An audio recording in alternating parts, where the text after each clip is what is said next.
Yeah, well, for the major part of my career so far, over the last 17 years, I didn't write about Ireland, even though most Irish writers do. And then about 4 years ago, I was writing A History of Loneliness, which was the first novel I set in Ireland about the child abuse scandals in the church.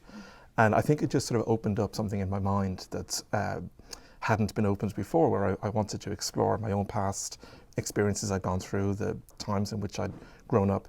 So that novel almost naturally led on to this novel, The Heart's Invisible Furies, where I went from talking about the church really to talking about prejudice in society.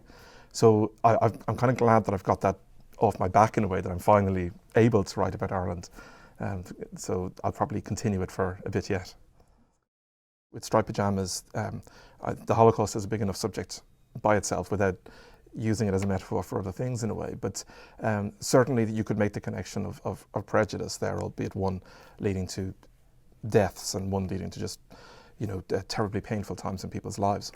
So there is that. I mean, I think that is something that comes up time and again in my books. In the last one as well, the relationship between the individual and the church, and the prejudice that existed from the church mostly towards women actually, and towards people who were making their own decisions about life, was there.